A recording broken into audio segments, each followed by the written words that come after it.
In today's video, we're going to be reviewing the Phobos Librarian from the Space Marine Codex.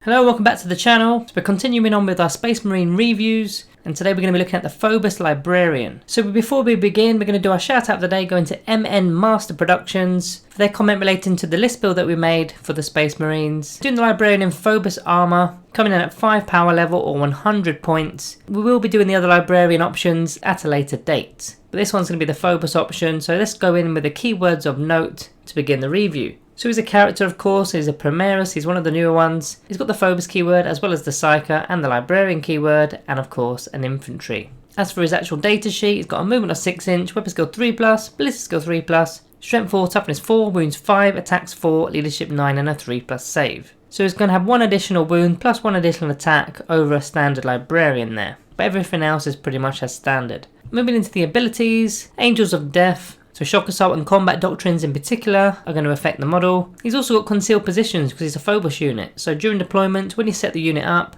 he can be set up anywhere on the battlefield more than 9 inches away from the enemy deployment zone as well as enemy units. So that's going to work really well with other Phobos units such as Infiltrators and Incursors. It's also going to work quite nicely with the Invicta Warsuit because it's also got the same ability. Then he's got the Deathwing ability, so if you are a Dark Angels player, or you're playing one of the successor chapters for Dark Angels, he'll instantly have the Deathwing ability, which will then give him the Inner Circle ability, which will go on in the chapter synergy later in the video. Then finally he's got the Psychic Hood, so when you're doing the Deny the Witch test, if you're doing it within 12 inches of the enemy model, you're going to be +1 to that Deny the Witch test, making his enemy psychic powers a lot easier to shut down. So while we're still on the ability section, he's also a Psyker, of course, so he can manifest 2 psychic powers and attempt to deny 1 psychic power. Now he knows Smite and 2 psychic powers from the Obscuration discipline. Not from the Librarius discipline, it's from the Obscuration discipline, which is a complete different set of psychic powers. So let's quickly glance over those psychic powers. You may not be aware of them if you're only used to playing the standard one. So the first one is Shrouding, which is a blessing for other Phobos units within 18 inches of the Psyker. So you select one of them. Until the next psychic phase, unless that unit is the closest eligible target, enemy units cannot target that unit with ranged attacks. You're effectively hiding a unit, especially one at the back lines, such as Eliminators for example, not being able to be targeted. Then you've got Soul Sight. Again, it's going to be on a Phobos unit within 18 inches. Then until the next psychic phase, each model in that unit that makes a ranged attack can reroll the hit roll, and the target will not receive any benefits of cover from that attack. So basically rerolling all the hit rolls could be pretty good, especially on those key units such as your troop units that are Phobos. You've then got Mind Raid, which is the third power here. This one's a Witchfire power. You select 1 enemy unit within 18 inches that is visible. Instantly they suffer 1 mortal wound, so pretty good. And if that unit is a character, you roll 3d6, and if the result is equal or greater to the model's leadership characteristic, you gain a command point. It's pretty much an average roll there. Could go either way, but it's a free command point at the end of the day, so not too bad. The fourth one is Hallucination, which is a Malediction power. Again, it's 18 inches, so there's a little bit of a theme going on here. So an enemy unit within 18 inches that is visible, until the start of your next psychic phase, you subtract 1 from the leadership characteristics of the models within the unit, and also, until the start of the next psychic phase, each time a model in that unit makes an attack,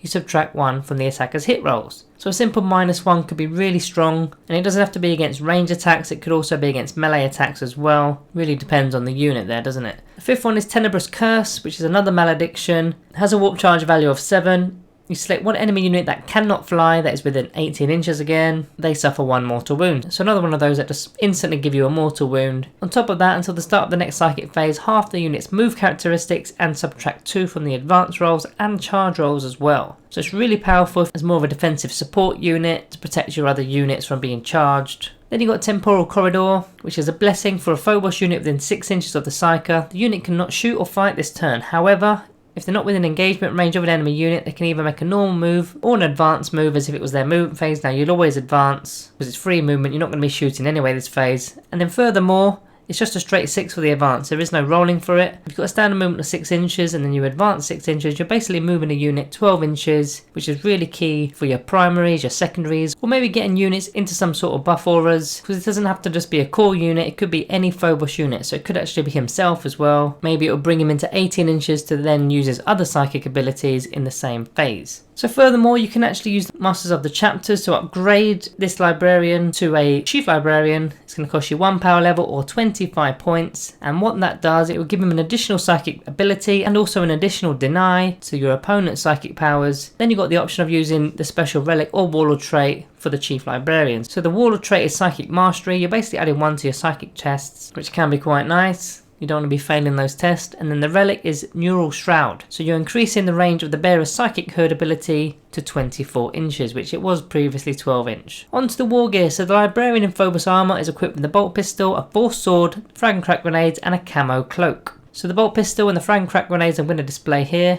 They may get some use because you've not actually got any range attack, so you may possibly be using those frag and crack grenades in particular. As for the actual force sword, it's strength +1, making it a strength 5, -3 AP, and the damage is D3. So it's basically a power sword but with a little bit of extra punch because it's D3 damage. With 4 attack space and 1 extra for the shock assault, you're getting 5 attacks on the charge. He's doing work against infantry units, not so much against vehicles and other big toughness units. So don't go throwing him into a hive tyrant, for example, because he's not going to win that battle. Then he's got a camo cloak, so each time a ranged attack is allocated to the model, while it receives the benefits of cover, you're going to add an additional 1 to the armor save and throw for the attack. So if you're in light cover, it's going to be a +2 to the armor save, which will give him a 1+ armor save, but of course any minus AP modifiers will take that back down to a 2. And dense cover of course won't be affected, but it'll be a -1 to hit. As for the actual stratagems that are available, hero of the chapter to get an additional warlord trait within the army. That's something worth noting here, that he's actually got access to the Phobos warlord traits, which are the Vanguard warlord traits. So there's some good selections in there. We'll probably be doing a video of the warlord traits at some point later on. And likewise, you can do the same with the relics. You can add a relic, add an additional relic to your army for 1 command point. You can use guerrilla tactics for 1 command point as well. In the movement phase, you select a Phobos unit that is more than 6 inches away from enemy units, and you effectively put him in strategic reserves. And then in your next turn, you're going to be bringing him out onto the battlefield. It'll be something useful for gaining primary objectives or just moving your character around, maybe to do some psychic abilities in a different area of the board. But really this tactic is more used for the troop units such as infiltrators or incursors, but it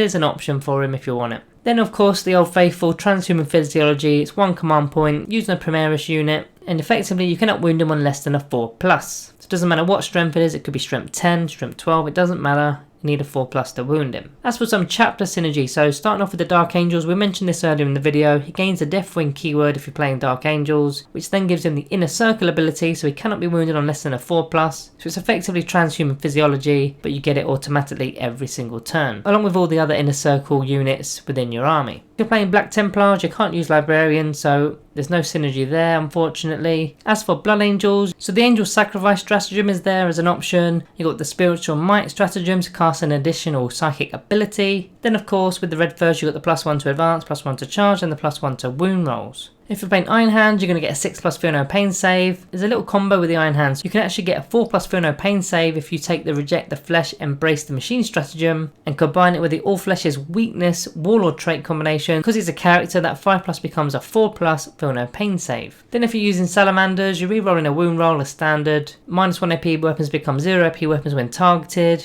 You can use your standard ground stratagem for the +1 to the armor save, or the Crucible of Battle stratagem for a +1 to your wound roll. Then, Rise from the Ashes stratagem. The model is actually destroyed on a 4+, you can stand him back up with 1 wound remaining, which could be really useful if it's the last fight within your opponent's fight phase, virtually guaranteeing that your Librarian will be up for your turn. Raven Guard got the Shadow Masters for the light and dense cover saves, and they've got a Stranglehold stratagem to make sure opponent's stratagems a little bit more expensive. It's going to be +1 command point every time they use them. And Deathwatch got the Missing Tactics to mix up the doctrines. They got the reroll of 1s to wound versus a set battlefield roll, and you can use Special Issue Loadout, which is a stratagem which will give him an ability for his bolt pistol. As for some unit synergy, well really it's just the Phobos units. Those 3 psychic abilities in particular, Shrouding, Soul Sight and Temporal Corridor.